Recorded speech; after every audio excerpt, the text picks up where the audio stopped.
Welcome back to the Diary of the CFO. Today, I'm delighted to have with me Elaine Benfield. She's a seasoned software leader with over 20 years of expertise in marketing. She is the founder of herstories.com, a podcast and community focused on sharing the inspiring stories of remarkable women. Through her work, Elaine aims to craft narratives that empower and motivate others. Based in Atlanta, Georgia, like me, she actively participates in Pride and Human Rights campaign initiatives and regularly volunteers with dog charities. In her spare time, Elaine enjoys traveling with family and friends. Welcome, Elaine. Thank you so much for having me. What an honor. Thank you so much. You're my very first guest, and it's so good to have you on. So happy to be here. Especially as a marketing leader, because one of the things I realized in my accounting career, sales and marketing team were always a team where we'll just, it wasn't always working. So can you tell us about your experience working with finance teams? Yeah, it's interesting. I just always looked at it. I have a consumer economics background. I have a Bachelor of Science. I never saw the division quite as much as other marketers to some degree, because I think economics and finance, and especially for my target audience, what I've really was, my education was really consumers. I really felt that there has to be a bridge between all the different divisions. I think a lot of marketers don't. I don't think a lot of finance people do. Everyone feels, the CFO and the finance team is like holding all the money. But then the marketers have metrics that the CFOs don't understand and the finance team. So I very often worked, and especially I have a background also in procurement. Procurement, you have to bridge between, the finance division and then also the marketers. So somehow I always just broke down the silos. And when I've had these conversations, I never understood why some companies don't target CFOs as being part of the buying decision. And, you hear a lot of software companies, and especially B2B, they target the CIOs and they target, others, but they most often do not target the CFO. And I'm like, but they're the ones where the money comes from. They need to be buying decision. So I kind of a little bit of a different perspective potentially than I think some other marketers. Yes. And I like what you said, because sometimes when a software comes, if it's not like a CFO, an accounting based software that'll be used by us, they usually just pass and then we find it after the fact. And I like the point you made about bridging. So what are some actual things you did to bridge with not just finance team, but also other department in your marketing initiatives? I always found that, to me, I want to know what everyone's KPIs are. I am very driven on what are the metrics? What are we running toward? I always had a relationship, like great example of I've helped so many companies over the years get bought and acquired, but who's the first person that I would talk to? Or maybe the second person, it'd be the president and then the CFO. What are you trying to do? Are we trying to sell a company for X, Y, and Z fold? What are we trying to do? Without the knowledge and insight of kind of that strategy, it was always hard for me, especially earlier in my career, to know what are my marketing KPIs? What am I going after? And to me, I'll say marketing, but in my mind, it also revolves around communications and analyst relations and influencer marketing. To me, it's the whole marketing kind of channel. And without knowing where the CFO is running and how healthy is the company, what are you looking for? What are you trying to drive for? Because then you align your marketing to what the business health is driving. I just really feel that that's just has to be aligned. It's you're trying to understand each other, and that's just critical for success of both divisions, really. Wow, you're like the marketing leader of people's dreams right now. Hope so. For real. Yes, because a lot don't understand the impact of what you just said. I'm trying to be bought. What should I look into? Can you please tell us more about how was it for you being in marketing, driving really the force behind, okay, we're going to get bought. This is how we're going to tell the story. This is how it's going to happen. How is it going to align with finances? So it's interesting. I always sat down. I had a seat at the table. I always say over the years, it's shifted I've in the past been at a large software company where my seat kind of got a little more farther away from the table. But for many years, it was sitting down with the C-level executives and going, okay, well, what are we running toward? What do we need to have?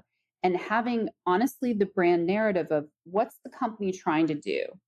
What is it from the CEO's vision and then aligns to the CFO, the chief marketing officer, and everyone trying to figure out what those programs are?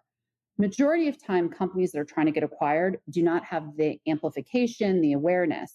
So that's where I kind of joke my superpower is to come in and say, okay, if you're running toward this to 2 to 5 year, well, let's make sure you're getting the visibility of who your target acquirer is. What are we trying to do? How are we going to increase revenue to meet these numbers to get the highest value you can?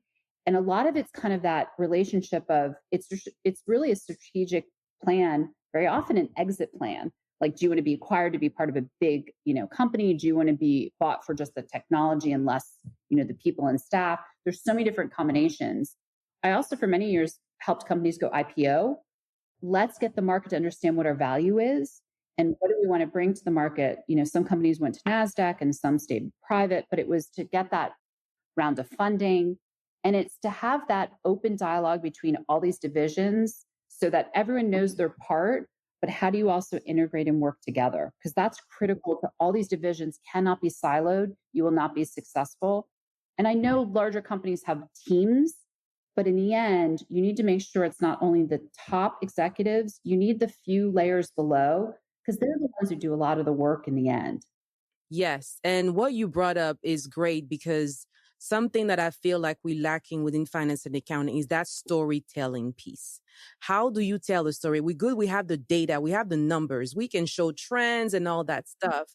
But how do we craft narratives and stories that are compelling with that data? Can you tell us a bit, some tips to help us out? I think it's the most critical part of any organization is what are you trying to do? What's that narrative? To me, I always joke that I'm a storyteller, because I listen to executives talk and I'm like, wait. What you're trying to say is this. Your customer isn't buying a product, they're buying something to help their business. To me, I always look at it as, yeah, there's products, they're so gorpy and they can be this, but what's the business benefit? And then that brings down to the human connection of, oh, well, this software is helping do this, or this product's doing that. And that the storytelling piece tied to brand. And once you get a good story, you can do the amplification around it. You can do the communication around it. You can help tell your narrative, help increase your brand awareness. But fundamentally, without the storytelling, because you and I both know, and everyone listening, there's so many brands out there that don't have a good story that you're like, well, what exactly do they do? Or sometimes their messaging keeps changing. You're like, well, didn't they do that? And now they do this. And I'm really referring to B2B more than, Patagonia is Patagonia. You know what they sell. But from the B2B side, it's the market shifts. People right now, I think storytelling is challenging with AI. Everyone's putting AI in their stories. And what are the customers trying to buy? And I think there is confusion in the market kind of from that storytelling of everyone's saying AI. Well, really? Does everyone really have it? And what are the capabilities within it? Yes, I think that AI is like bacon or salt on different things. I love bacon, you know it. So I love that companies are being so bold, and I love that marketers are really leveraging AI. But I think it's super important so companies, prospects, and customers know, well, what are the capabilities? What does that really mean?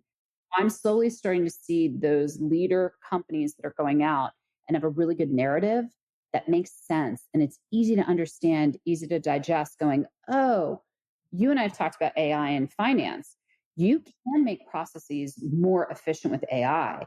You have more checks and balances.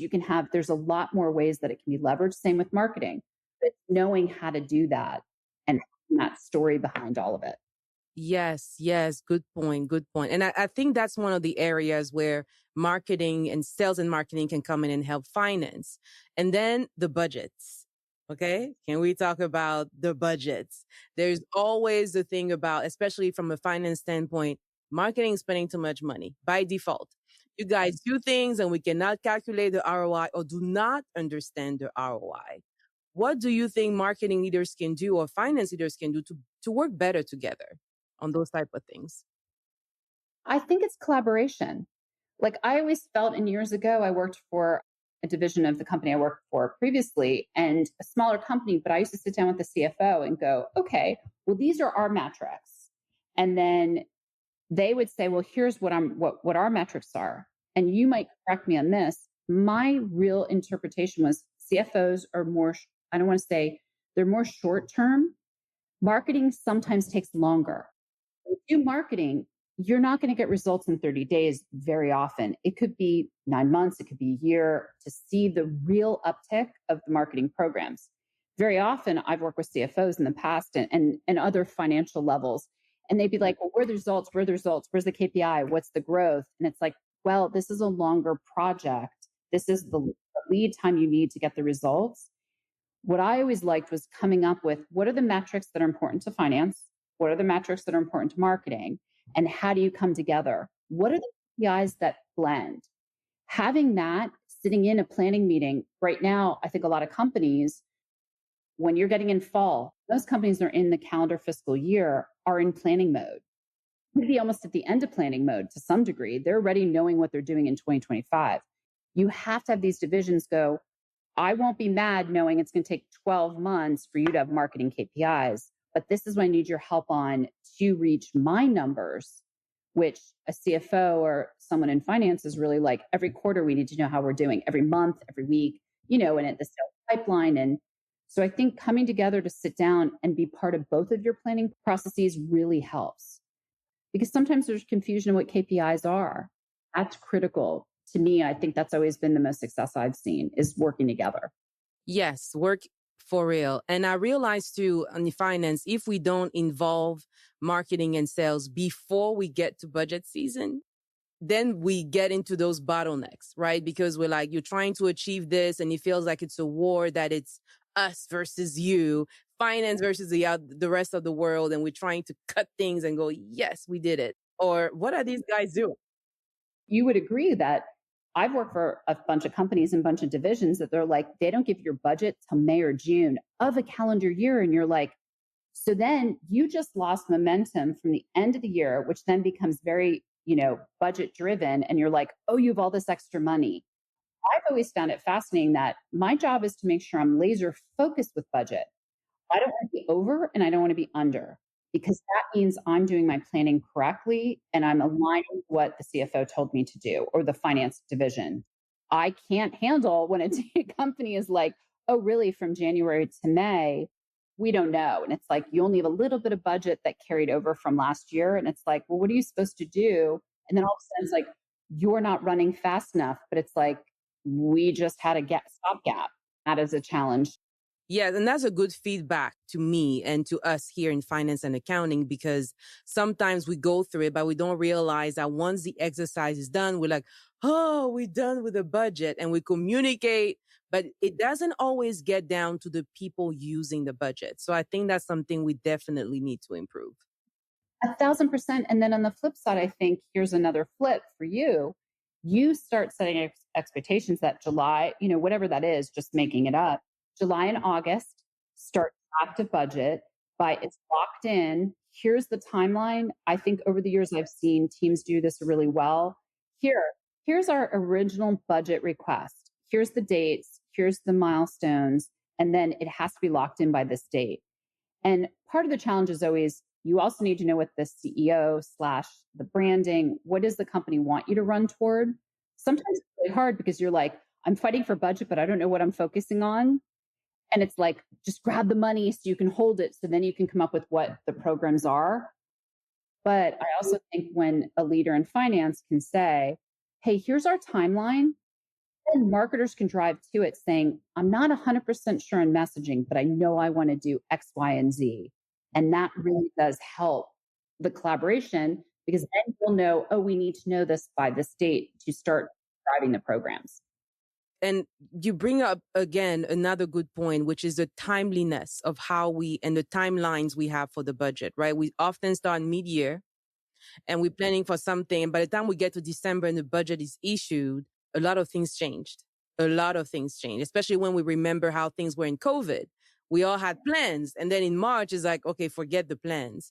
And so for you as a marketing leader, how do you think marketing leaders can better align themselves with finance and vice versa? Because you, with your background, a lot of things that you're saying, how you track your KPI, how you collaborate, I do not take it for granted, right? So how do you think we can do better there? I always overshare You know me. I love to overshare and be like, if I'm going to do a marketing program, this is how long I need to the minute you give me budget to actually do an execution, to actually track the metrics. Very often, let's just be honest, the procurement process in some companies is a nightmare. It could take 2 months to get someone paid, to get the budget, to get the CFO to sign off. And you're like, I just lost that time. Here's how long like you want me to execute this program. And it's just minimum 3 months. Don't try to give me 2 months. You give me the money. And then sometimes money's taken. If you don't spend it by the time the clock strikes, very often it would be pulled to another new project. And so being very honest and transparent about, hey, here's how long it takes to do something. CFO in the finance department goes, oh, I get it. Getting all the paperwork, all legal, it's a lot behind the scenes that I think, just because, someone says, oh, here's your budget. It's like, oh, well, then you have to do all getting through all the contracts, getting through a lot of work just to get a program up and running. I think that the transparency on both sides, like, hey, this is what it is, so you know. And then if they're honestly on the flip side, if you're having a hard quarter, I very much respect someone coming to me saying, we don't have enough money. What can you cut to help us? I can be nimble and go, okay, well, let's not do this. Let's do this.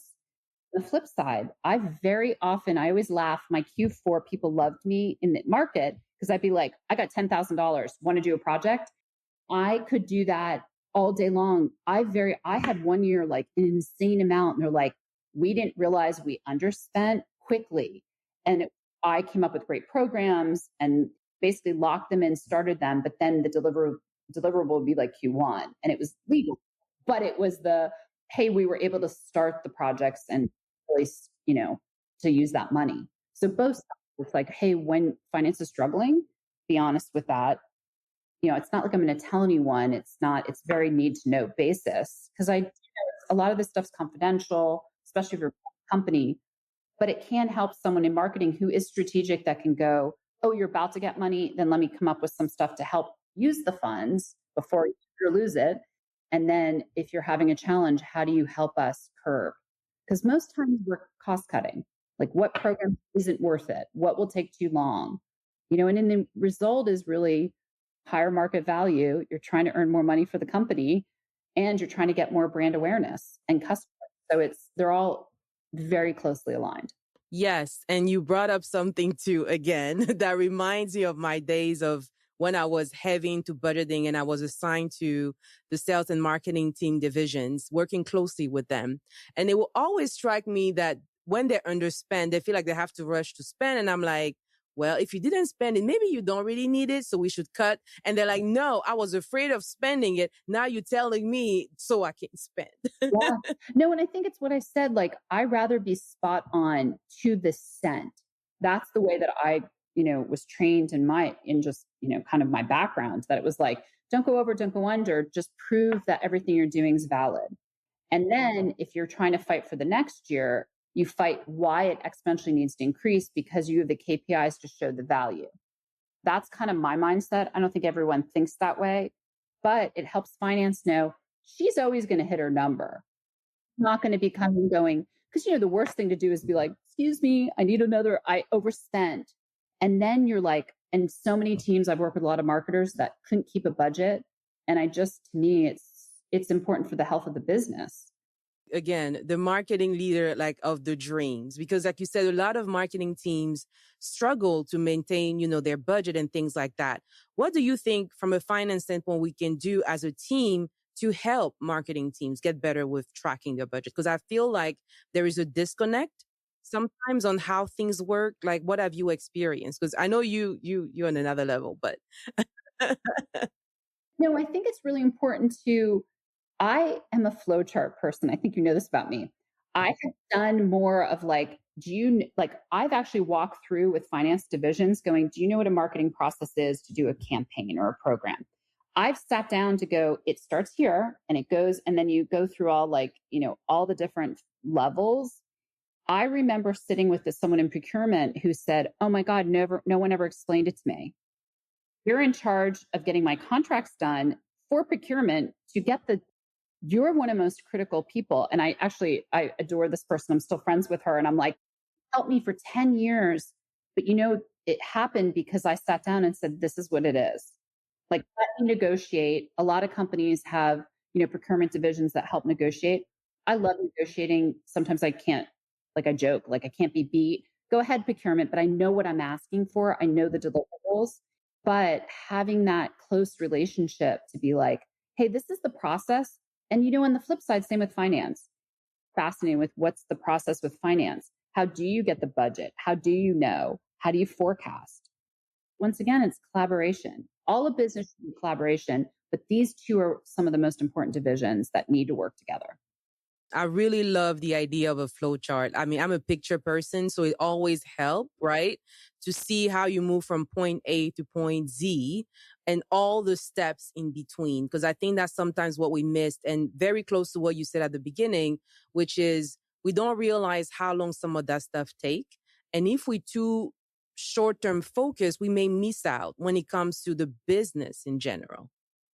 And I also think having that visibility and being so transparent with a flow chart, you also go through. I very often someone would say, hey, do you ever think of doing this step? Well, if you do that, you remove three. So to me, I'm like, ooh, I'm going to learn. You and I have had this conversation before of, the payment process can be really hard for small vendors. We work with a big software company, very hard. Sometimes it's net 30, sometimes it's net 45. These are small one-offs and small independent companies. We changed our entire payment process. We had to because it wasn't fair. In our opinion, it wasn't fair. It took 45, 60 days. You're counting on the money that we promised you. So we ended up creating a whole new process for net 8. And that's where, as you know, sometimes it works, sometimes it doesn't. But to me, that was super important that I'm valuing my external partners. That was something we did work on with multiple divisions going, how do we get contracts involved? How do we get procurement? How do we get finance? We had to change everything. And I wasn't responsible for it. I helped identify some of the challenges. I have a fabulous team member who was like, nope, this is the way it needs to be. I helped come in and simplify it a little because it shouldn't be 70 steps, but it's how do we make it better for everyone and the experience better? Yes, and I'm glad you thought about the external stakeholders, right? Because sometimes we so focused on what's going on inside the organization, and we tend to forget that a lot of our business is with people outside the organization, and we should make sure that the policies, what we're making work for us here, has to work for them as well. You mentioned vendors, how you make life easier for vendors in the context of marketing and sales and marketing, or vendors in general. What are the benefits of having great relationships with your vendors, your critical ones? I mean, you can tell by my voice and just who I am. Relationships are everything because in a business, you're only as good as the people that support you, recommend you, and amplify you. And to me, all of those vendor relationships, whether it's a customer, a prospect, a partner, an influencer, an analyst, these are people that are helping tell your story, and having a good positive relationship with them and giving them a good experience literally can change their perception of a company. And all of us have had one person that then you go, ugh, that company's not that good. And this, to me, it's one of the most important things. To change someone's perception after a negative experience is super hard. But it's easy for someone to walk away and go, wow, you gave me a great experience. It was a great event. You did white glove treatment. You did, high touch. That is super important. And I feel that that's just all that. The vendors to me are just as important. They're my stakeholders. But I also look at the people in procurement are my stakeholders. I look at everyone as that's just part of the relationship to have a good, kind of healthy, positive business experience. That's great. This is great. This is like how business partnering should be, right? Reminding that we all in this together. All in this together. And it also makes work. I joke that, like, we've joked about this before. I'm at the top of my game. I feel that all these years is the culmination of the relationships and how do I make, business fun and work fun and just a good experience across the board, because we all have to do this. It's not like, great people have to, and it's finding that the relationship piece is just having that and having good experience is just, everything. And it helps your, in the end, I don't look at it as often as, oh, it's helping the brand and it's not authentic, but it's the authentic, once again, part of storytelling and having that good experience. Awesome. Awesome. So with, as you said, you are at the top of your game right now. Now you have a lot of good project coming up. So from your experience now, as you have now, as you look at the bigger picture, what are some trends of shift that you think a lot of leaders are not paying enough attention to? I think we're underestimating, I think you've probably seen this too, analytics. Data and analytics is the number one market shift, to my humble opinion and research I'm reading, is for marketing and for finance and all divisions. Years ago, you couldn't track the customer journey. You really struggled knowing how successful your programs were. KPIs were hard to measure. I would say the last 3, 4 years, maybe a little longer, you really can laser focus how successful you are. And I think across all of business, but I think we can't discredit, you're only as smart as the data is providing for you for any division, right? And I feel that that's where I think analytics tied to AI is critical. That is the way the market's going. You have to know how much is, of course, how much is the customer retention? How is it, all the different KPIs you would have for marketing. It is critical that you can get to that level of granularity and customer experience and personalization. That's what analytics and data will do. And AI is going to make it exponentially faster. So that's where I really think, don't underestimate the power of knowledge and data that can analyze that for you and talk through, hey, we're seeing this uptick here.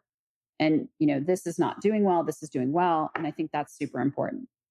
Yes. And I think too, in finance, we're having the same thing because people come to us and saying, you guys are tracking all the stuff. You should be helping us making those decisions. And then we realize either we're not really tracking it or we don't have the right systems to track it. So can you speak a little more about, okay, you have bad data or not the right data available to you, like as a business leader, not just marketing or finance, how do you handle this type of situation?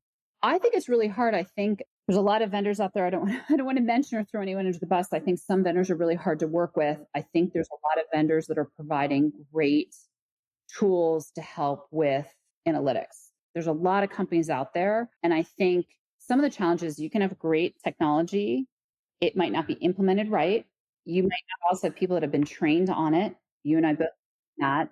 I also think one of the most important roles, and I leveraged someone at SAP, it was a previous company, that used to do this all the time. She was a data analyst. She was one of my closest colleagues because she would read the data and I would go on a phone with her after campaigns and say, hey, talk to me. Why does this number this and that? But she could interpret, all the Google analytics or any of these other tools. And she was able to consolidate it going, hey, this was what worked, this didn't work. But having someone read the data, I'm good, but I'm not. I need someone who's a hardcore expert on the numbers and like what was the campaign codes that tie to it. That to me is just having, tools that are great, but you also need to make sure data's cleansed data. And then you need to make sure someone can help interpret it, because odds are you're going to present that data, giving them credit, but being like, this is how we saw this project go. And here, those metrics, I love charts. I love graphs, and all that data is so important. Don't discredit that as well. That's a really important role, someone who can interpret it and speak marketing. Yes. Oh my God. That's also a gap we see in finance is even when we have internal IT teams, they will have the numbers, right? But to speak marketing or to speak finance is not always easy, right? Because sometimes the kind of insight we want from them is not the kind of insight they give you, or the report is like, no, that's not really what I wanted to do. So I feel like there we have common pain point when it comes to analytics.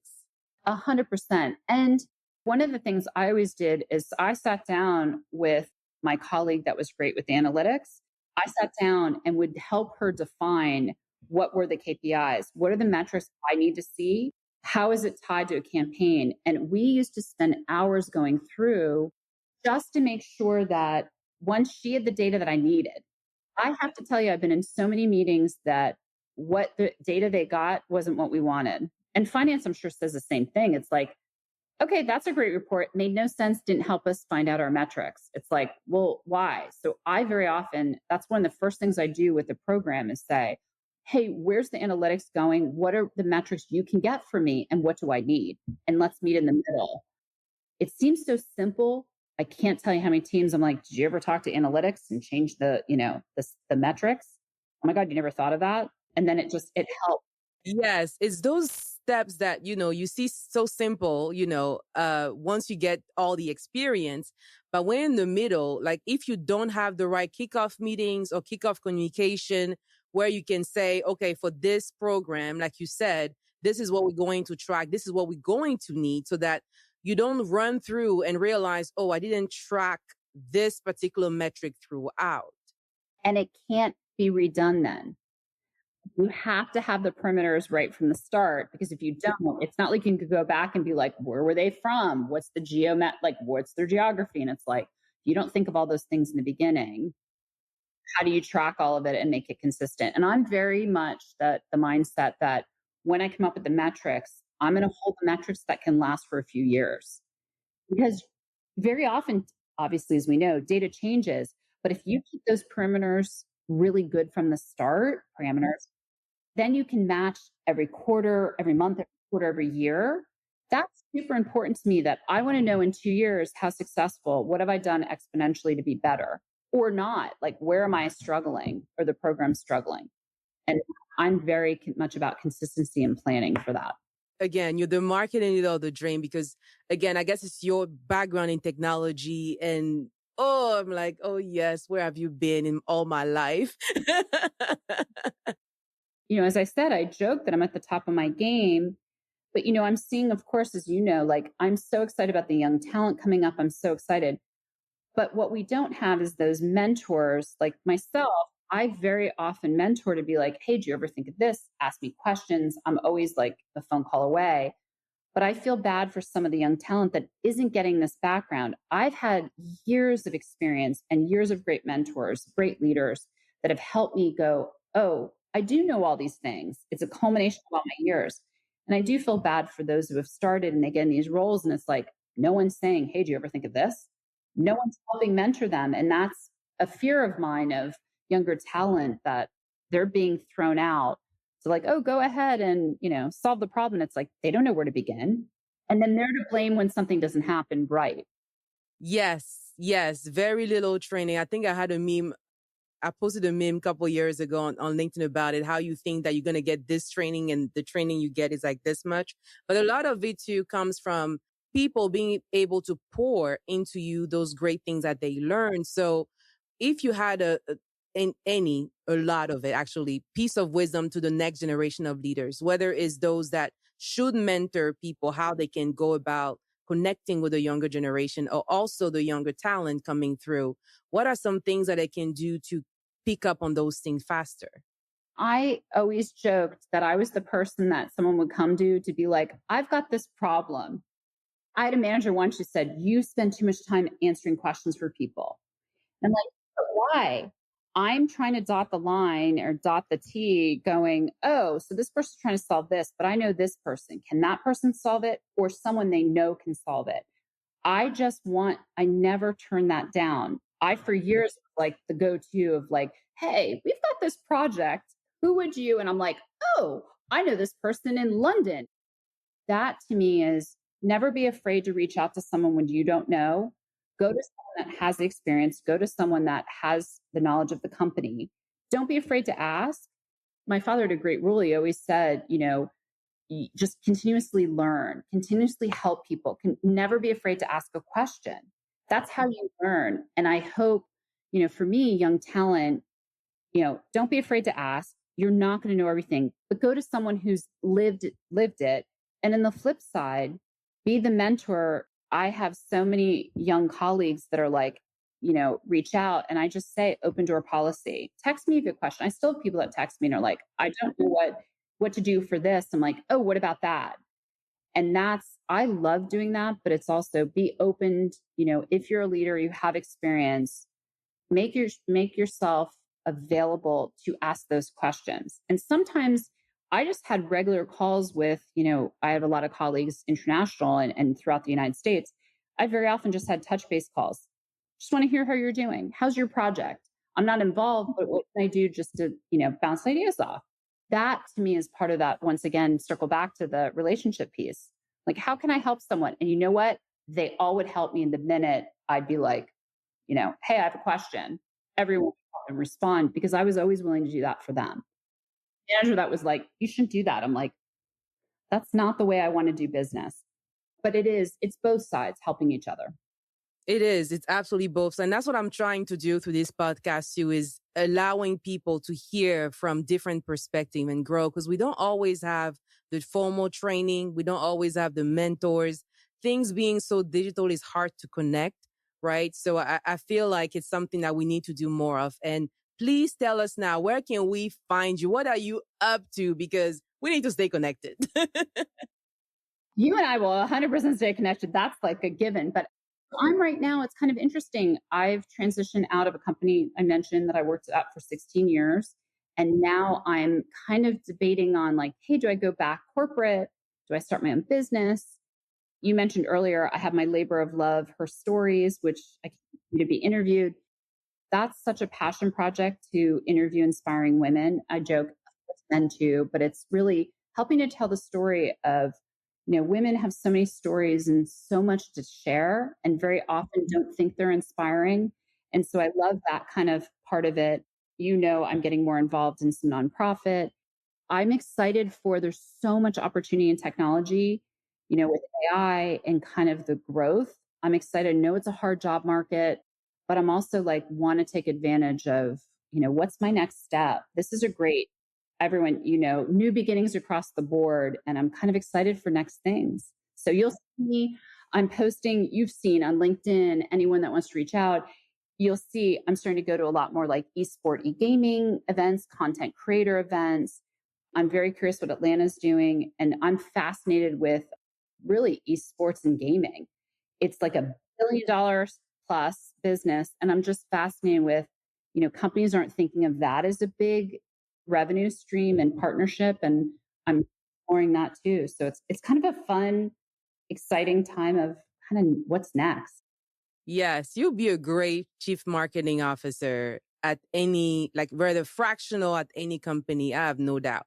Because like I said, from a finance perspective, you're like the finance leader of our dream who understand what we need, right, in finance and accounting and can really help bridge, between what we're doing now and what also supporting what marketing is doing to grow the business. So. Yeah, thank you. And I appreciate that. And I feel the same with you with your role. Being a CFO is really, as you said, you're doing this podcast to help bridge between all these different divisions. How do we make all of our jobs better, more successful? And that's how we met. It's the collaboration of being in each other's world to help. And I think this podcast will really help people understand. And hopefully people understand how marketing and finance can really align more, just even this little bit. And if anyone has questions, feel free to reach out. I'm always happy, as I joke, always happy to take a call to be like, as you're in planning, whatever you're thinking, I'm always happy to do that as well. That's it for the Diary of the CFO for today. I'm glad you were here and you're listening. Elaine is such a great leader, and I'm so grateful she could come and share her amazing knowledge and insight about finance, marketing, and really business in general. If you like this episode, don't forget to subscribe, share it with family and friends, and leave a review. Also, if you have any topics you'd like me to go over or any guests you think I should bring on the show, go to ask@thediaryofthecfo.com. Again, the email address is ask@thediaryofthecfo.com, or just send me a DM through LinkedIn or at my email address. All right? Can't wait to see you soon. Cheers.